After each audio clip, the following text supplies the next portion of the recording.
Et on va commencer.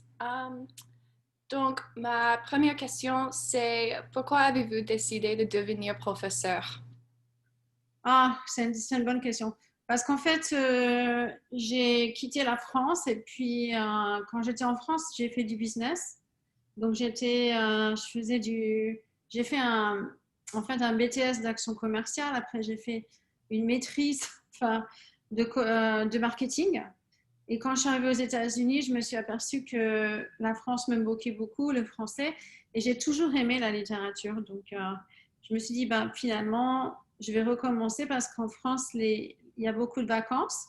Aux États-Unis, c'est 2 semaines de vacances. Donc, j'ai voulu faire quelque chose où j'avais plus de temps pour les enfants et rentrer en France. C'est un peu long, mais voilà.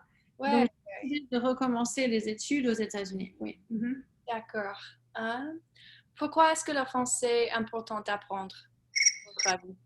Ah, le français parce que c'est la langue des Lumières. C'est la langue. Pour moi, le français, c'est une langue qui est très bien pour les scientifiques. C'est une langue qui est magnifique pour l'expression en général. Et aussi, on pense à l'Afrique, à beaucoup de pays francophones, et c'est une langue importante dans le monde. Donc, il y a beaucoup de gens qui parlent français de plus en plus. Ici, à Atlanta, on voit des Africains, des Français, des Québécois. Donc, c'est une langue qui est vraiment internationale dans le sens où il n'y a pas seulement la France, il y a aussi d'autres pays, et c'est quelque chose qui vous unit, c'est bien. Il y a beaucoup de culture avec le français. Mhm. Ouais, je suis d'accord. Euh, Comment devraient les professeurs enseigner le français dans les écoles, à votre avis, bien sûr? À mon avis, il faut que les enfants ils comprennent l'importance du français en dehors des États-Unis et de le trouver comme quelque chose, c'est un moyen de communication avec d'autres pays et qui leur permettent de comparer au niveau de la culture, d'avoir un recul vis-à-vis de leur propre culture et de se poser des questions. Ça permet de faire des comparaisons entre leur culture et la culture française, francophone. Ouais. D'accord. Euh, Que pensez-vous de l'élitisme du système éducatif français et est-ce que cet élitisme a un impact sur le monde d'affaires? Ah oui, en fait, c'est l'éducation en France, c'est très difficile. C'est pour ça que moi, quand je suis venue aux États-Unis, j'étais très étonnée de voir que c'est facile de reprendre des études. En France, par exemple, ça marche par année. Donc, si vous avez une année qui n'a pas marché, il faut refaire une année. Après, il y a des UV à l'université, mais c'est plus difficile de toute façon pour rentrer dans les écoles parce que c'est des concours. Donc, par exemple, il y a une école qui a un concours, donc il y aura 300 places. Et si vous êtes 301, la personne, ben, vous ne pouvez pas aller dans cette école.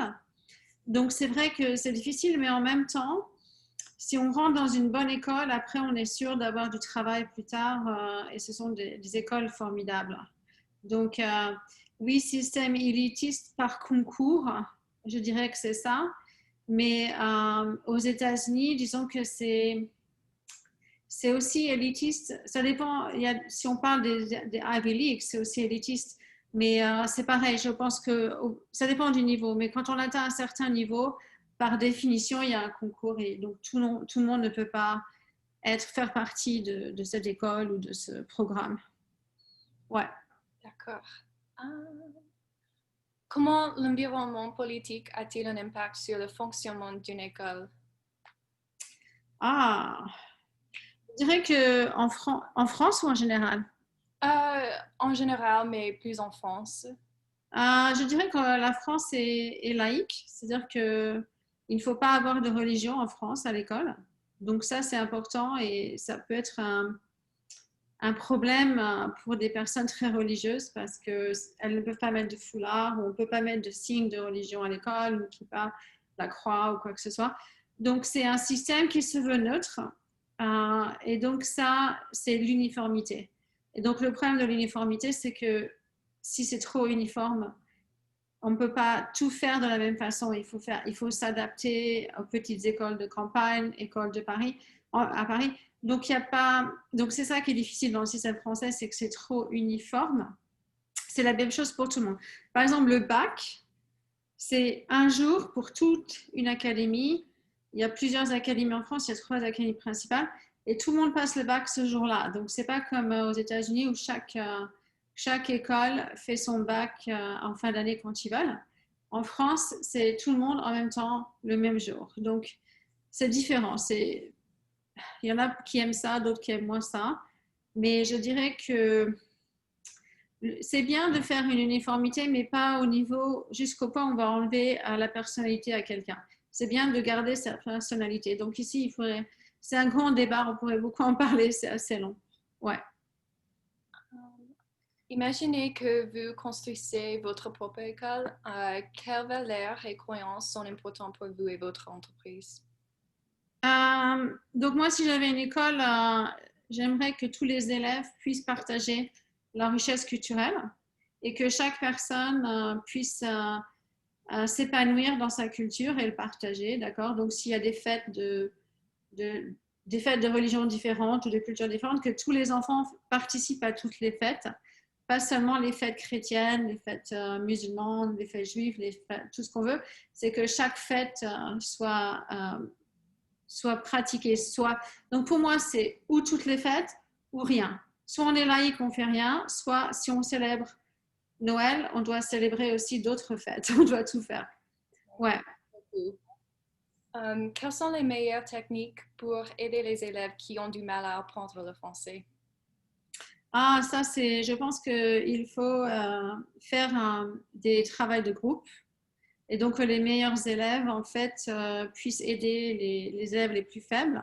Donc, pas avoir une classe où tout le monde est très bon au même rang, il faut les partager, il faut les mélanger et faire des petits groupes parce que comme ça, c'est moins intimidant et les élèves peuvent apprendre les uns avec les autres. Et ça marche très bien d'avoir une personne forte, une moyenne, une faible dans les groupes de mélanger. Ouais.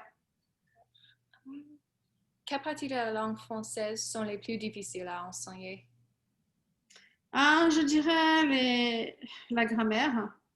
La grammaire, la grammaire, en fait, c'est quelque chose qu'il faut pratiquer. Souvent, on enseigne la grammaire comme les mathématiques, mais la grammaire, il faut la vivre, il faut la pratiquer. Donc ça, parfois, ça peut être le plus difficile parce que les prépositions, par exemple, je crois que c'est quelque chose qu'on enseigne au 1001 ou 1002, les prépositions, et c'est très difficile.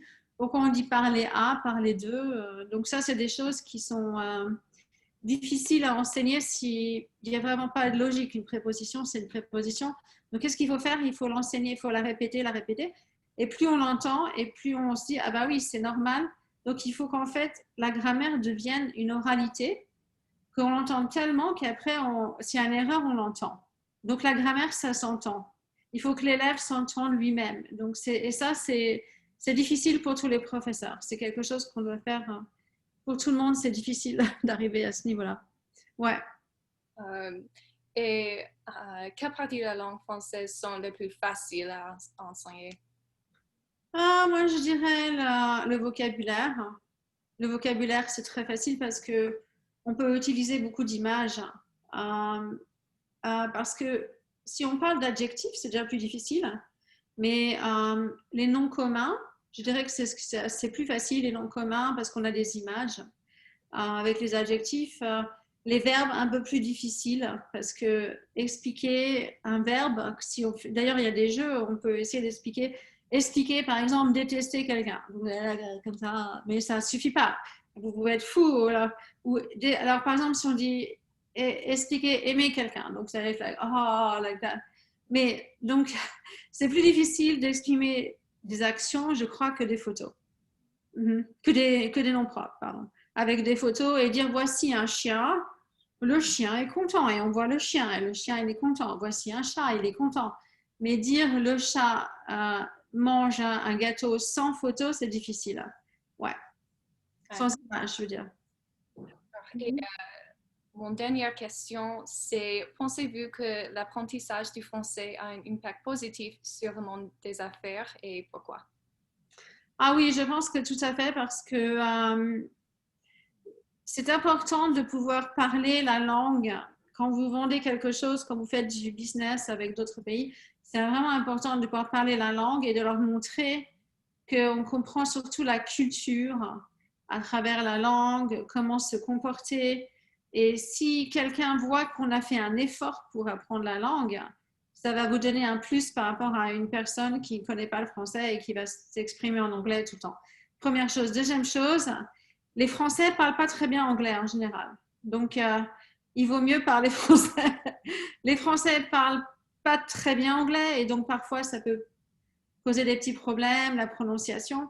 Donc, si on parle anglais et qu'on fait du business avec des francophones, c'est vraiment tout le bénéfice pour la personne qui va conduire, qui va faire ces transactions commerciales ou qui va, c'est vraiment très bien. Et culturellement, c'est beaucoup mieux parce que la personne se sent mieux. Le fait qu'il parle sa langue et aussi, ça vous permet de comprendre ce que disent les autres. Si quelqu'un va dire, oh, celui-là, il veut faire ci et ça, si vous comprenez, vous êtes armé parce que vous allez pouvoir négocier, vous allez comprendre ce qu'ils disent. Si vous ne parlez pas français, vous n'allez pas, vous allez pas savoir. Ils vont dire, oh, c'est cher, c'est pas cher. Vous n'allez pas comprendre, d'accord? D'accord. Alors, ça c'est tout pour moi. Ouais, Merci. super. J'ai Merci. beaucoup parlé. Est-ce que j'ai parlé un peu vite? Excusez-moi, mais ça va? Moi, je comprends tout. Oh, super, magnifique. D'accord. Donc, je vous souhaite une excellente journée et donc je vous laisse travailler parce que vous allez faire votre rapport pour. C'est pour Mathias, c'est ça? Ouais, ouais, d'accord, très bien. Excellent. Donc, à bientôt, j'espère. Oui, bien sûr. Ok. Bonne journée à vous. Ciao, ciao. Bonsoir.